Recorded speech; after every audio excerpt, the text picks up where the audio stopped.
I've come to Jerusalem to better understand who Jesus of Nazareth was by examining what scholars believe is the earliest account of his life, the Gospel of Mark. In this episode, we'll consider why did Jesus come here to Jerusalem at the beginning of Passover week 2,000 years ago? Had he come like his fellow Jews simply to celebrate the Passover meal? Or had he in fact come here to declare himself to be the long-awaited Messianic King? This is a pivotal question, and one we must answer if we want to understand Mark's Gospel. And so in order to answer it, we're going to retrace the steps of Jesus from his arrival on the Mount of Olives until he was arrested later that week in the Garden of Gethsemane.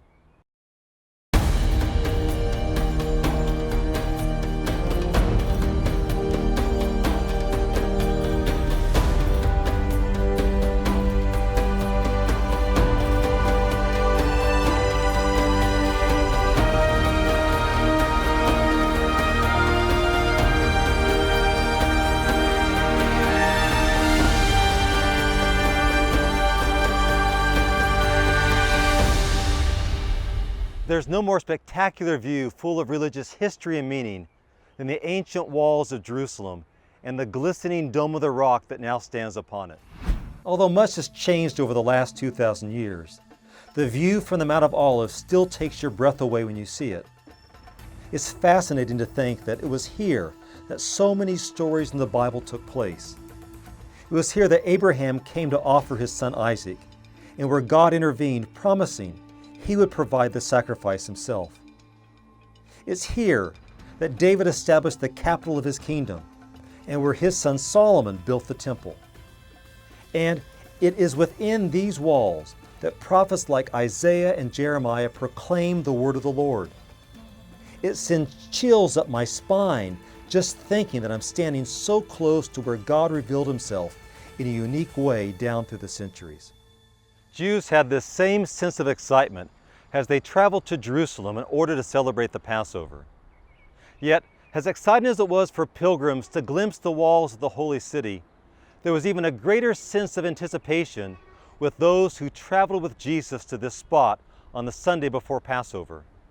They were excited because they believed that Jesus had come to Jerusalem to finally declare his claim to the throne of David. The story begins, however, with a rather bizarre mission that Jesus gives two of his disciples as they reach Bethphage and Bethany, two cities just on the other side of the Mount of Olives. Go into the village in front of you, and immediately as you enter it, you will find a colt tied on which no one has ever sat.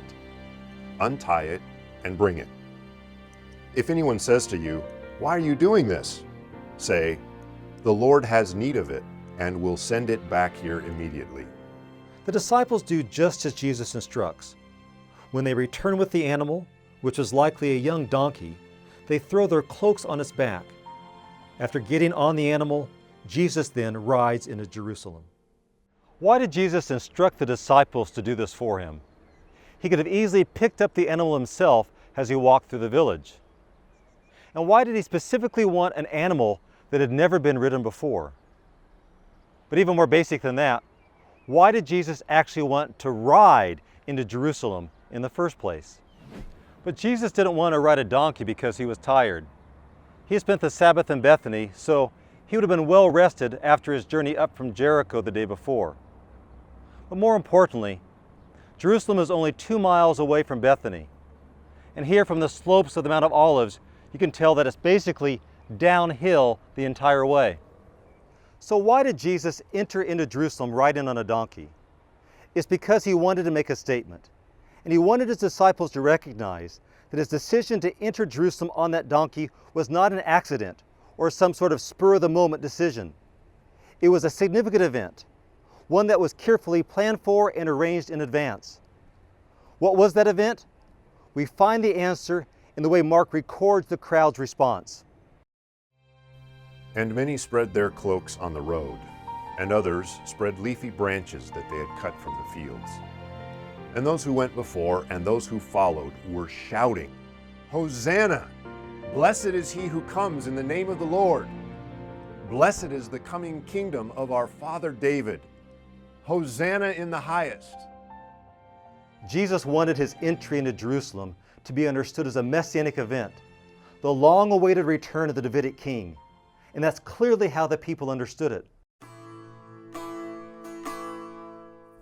They were filled with excitement as they believed that the messianic hope of deliverance was being fulfilled in front of their very eyes, and it was taking place at the time of the Passover itself.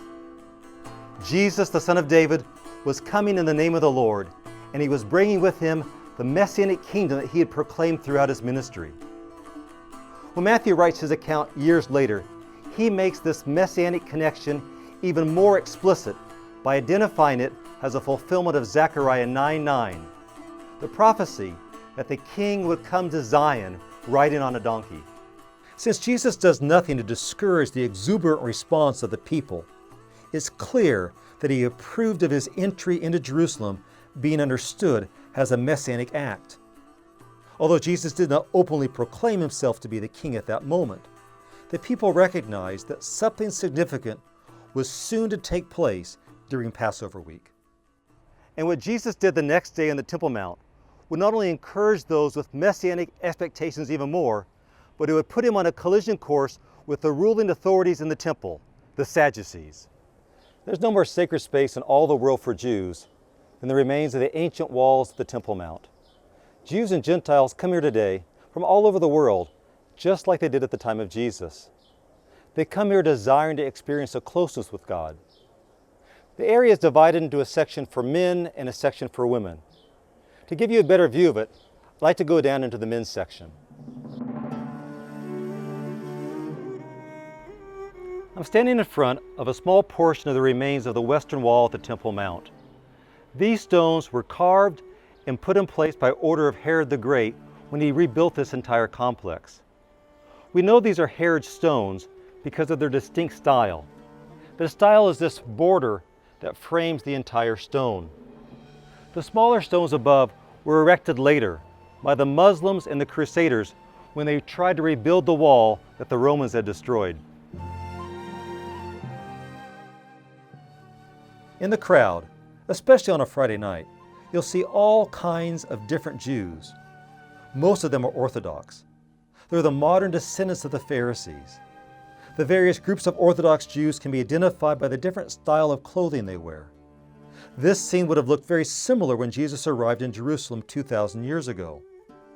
But instead of the different kinds of modern Jews, Jesus would have seen members of the various schools of the Pharisees, the Sadducees, and just regular Jewish people who had come to the temple to worship.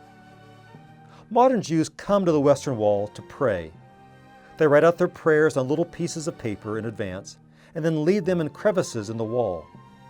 They also come here to circumcise Jewish boys and to celebrate bar and bat mitzvahs, the celebration when Jewish children legally reach the age when they could decide to follow God's law for themselves. When Jesus came to the temple, he would not have come here, however. He would have entered with the rest of the pilgrims at the main entrance, which is on the southern side of the Temple Mount. And that's where I'd like us to go next. I'm standing on the stairs that once led to the main entrance to the Temple Mount. Jesus would have climbed these stairs and entered the temple through what was once a triple gate at the top, but which today has been blocked off. As its remains still show, the Temple Mount was magnificent. It was the largest religious complex ever built, and it was virtually brand new. A generation before Jesus was born, Herod the Great had massively rebuilt the temple that dated back to after the Babylonian exile. What we see today is just the remains of that expanded foundation, the platform on which Herod rebuilt the temple.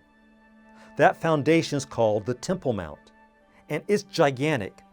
The complex covers about 35 acres, and the original wall surrounding the Temple Mount stood 100 feet above ground and another 60 feet below ground. The temple itself was even taller, standing at 150 feet.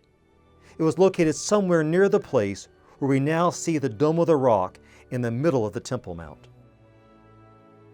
When Jesus entered through the triple gates, he would have entered through an underground passage and have come out into the largest area of the Temple Mount, the area known as the Court of the Gentiles. Both Jews and Gentiles had access to this portion of the Temple Mount. Today, this area is occupied by Muslims, and we can still see how large the court of the Gentiles was. It included a covered portico around the perimeter that was 45 feet wide, with columns that were 35 feet tall. The royal stoa on the south side was even larger. Although the court of the Gentiles surrounded the temple, there was a small wall separating it from the area closest to the temple, where only Jews were allowed access. It would have been roughly where we see this small wall here before the stairs that lead up to the Dome of the Rock. Inside this area, there was a court for women, and just beyond it was one for Jewish men.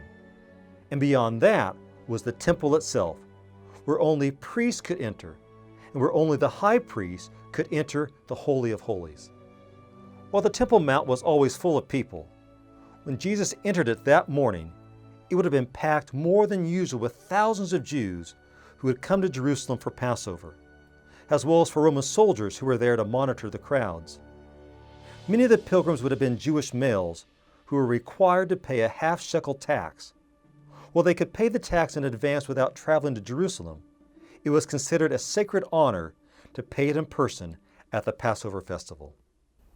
In addition to the half-shekel tax, Jews were also required to offer the appropriate, blemish-free sacrifice at the temple for Passover. Depending on a family's economic status, different animals were required. For some it might be an oxen. If it was a poor family, just some small pigeons. But for most people, it was a sheep. According to ancient Jewish sources, the shops where these officially certified animals were sold were originally located on the Mount of Olives. But in order to profit from the sale of all the animals, the Sadducees, who were in charge of the temple and known for being corrupt, relocated those shops and all their animals to an area in the court of the Gentiles.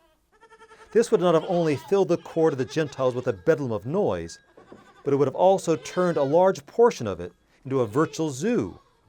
It was hardly the kind of atmosphere appropriate for a place of worship.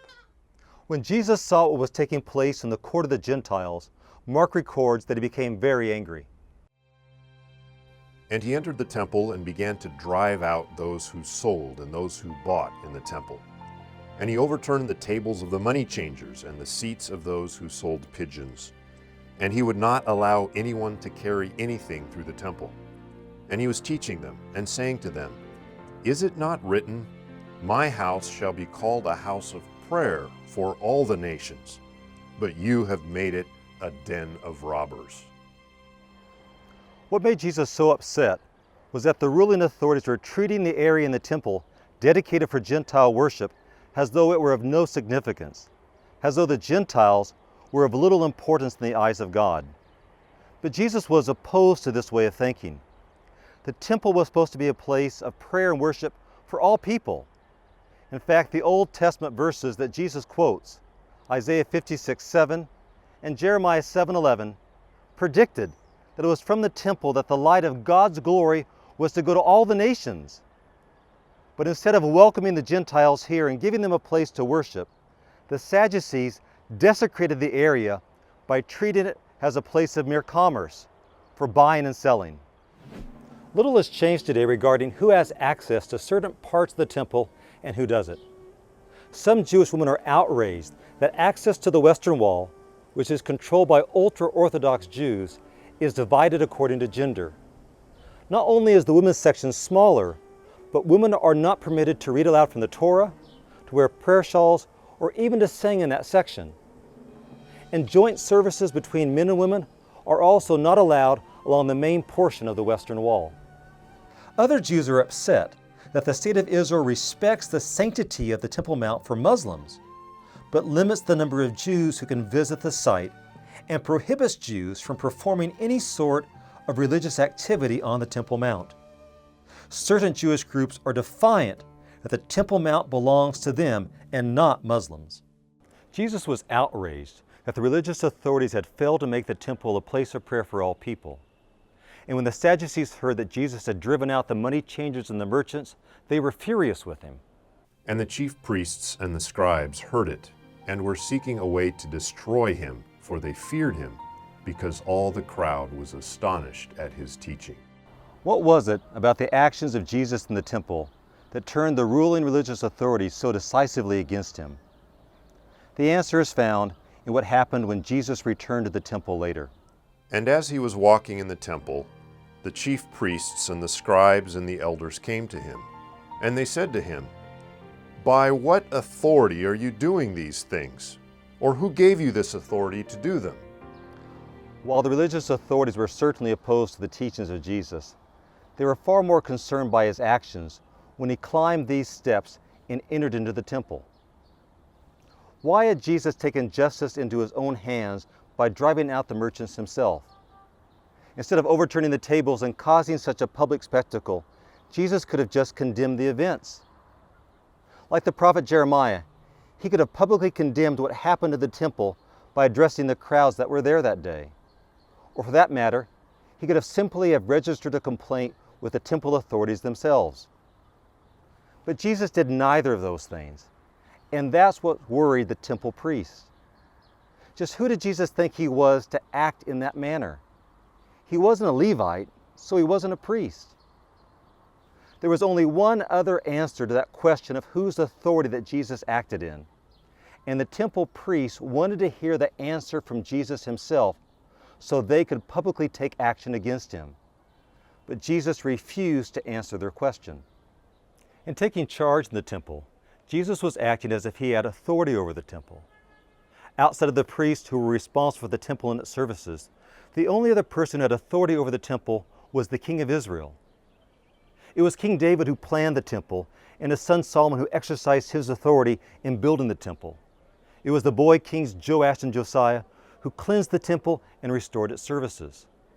So in acting as he did, Jesus was not only challenging the priests at the very center of their authority, which would have been bad enough in their opinion, but he was assuming the authority of a king. His action was clearly a messianic action, just like he had done the day before when he entered into Jerusalem riding on a donkey. The fact that Jesus refused to answer their question confirmed their greatest worries. And in their opinion, Jesus needed to be stopped no matter the cost. And as Jesus continued to speak out against the temple, even declaring that the temple would be destroyed and all of its magnificent buildings, they felt they needed to act and to act soon. Like the crowds of people that thronged around Jesus from Galilee, the priests were certain that Jesus, who they believed was nothing more than a religious charlatan, was about to declare himself to be the Messianic king. And since a king is someone who fights in order to deliver his people from their enemies, they feared that Jesus was about to launch a revolt against the Romans, and they were determined to make sure that that didn't happen. With the popularity of Jesus at an all-time high among the people, how could the ruling religious authorities arrest Jesus without causing the very uprising they were desperately trying to avoid? Many who know the story would probably say that the reason Jesus was arrested and crucified was because of the carefully laid plans of the religious authorities and his betrayal by Judas. But that's not the way the earliest gospel tells the story. According to Mark, the reason Jesus was crucified was because of a decision that he made here in the Garden of Gethsemane on the Mount of Olives. But before we can understand what happened that night, we first need to understand the context in which Jesus understood and carried out his ministry.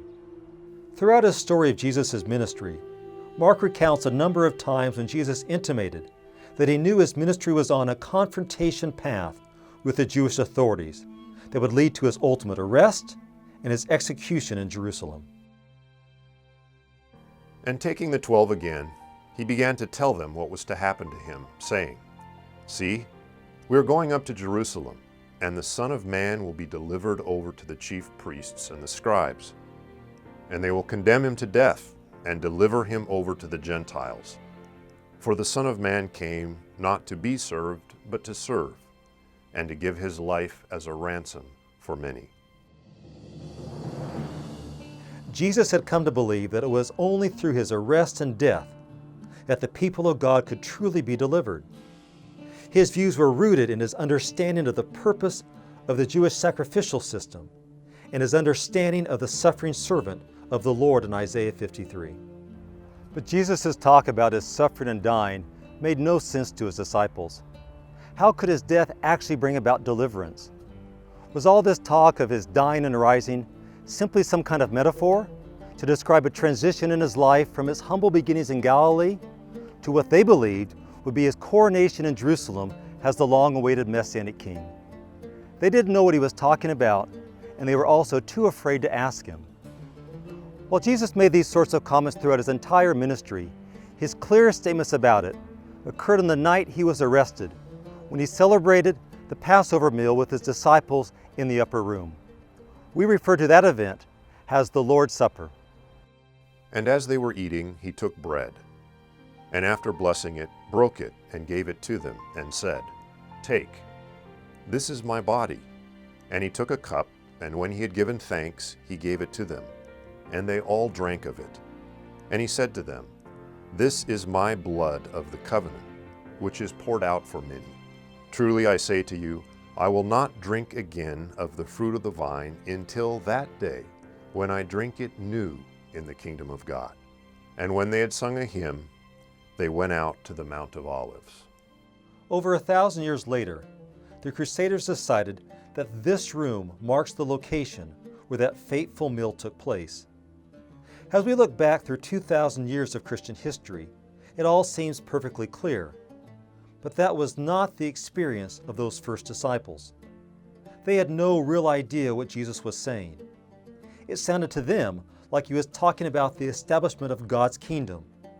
And they thought that event would occur when Jesus declared himself to be the Messianic king, and that would take place that very week.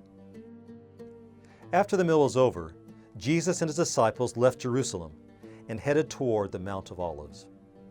As they neared the Mount of Olives that very week, a sadness and sorrow began to come over Jesus, and he became unusually silent. Instead of continuing on to Bethany, where they had apparently been spending the night, Jesus wanted to stop and pray in a place called the Garden of Gethsemane. The name Gethsemane means olive press. It refers to a particular olive grove that contained a mill for pressing olives. And they went to a place called Gethsemane, and he said to his disciples, "Sit here while I pray." And he took with him Peter and James and John, and began to be greatly distressed and troubled. And he said to them, "My soul is very sorrowful, even to death. Remain here and watch."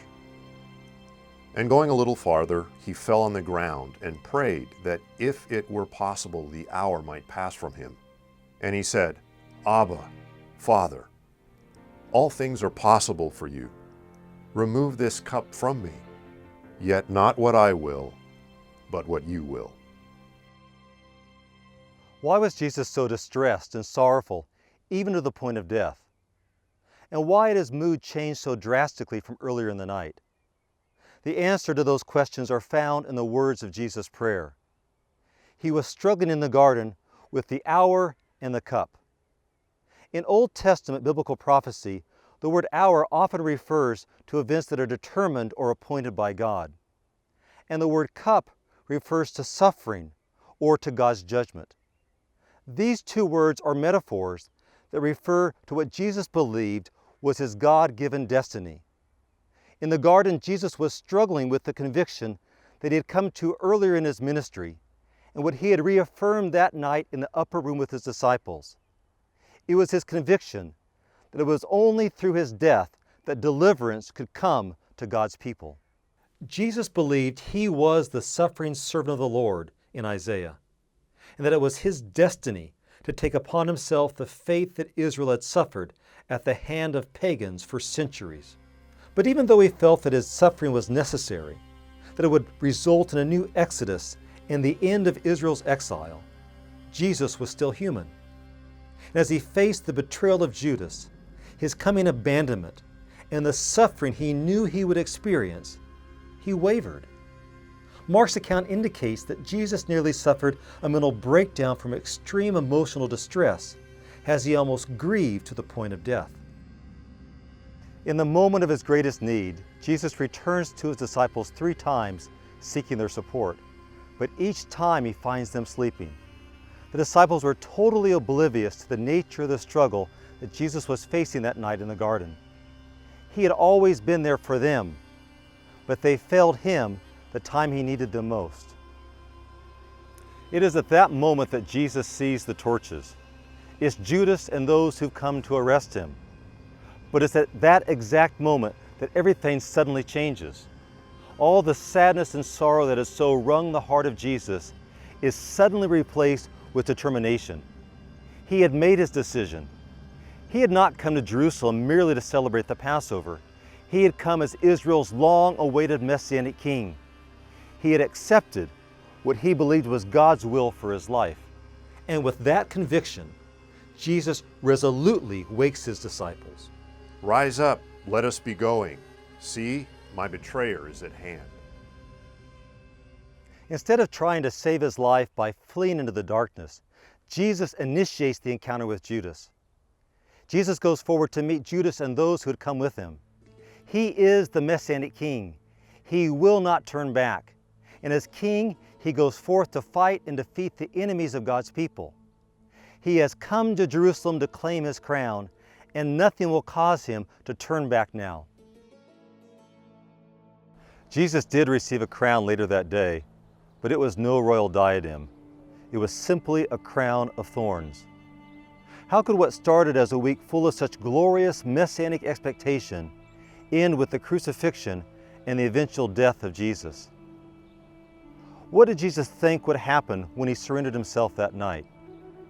What did he hope to accomplish? Did his plans go tragically wrong? Join me next time as we seek to answer these very important questions in the final chapters of Mark's Gospel.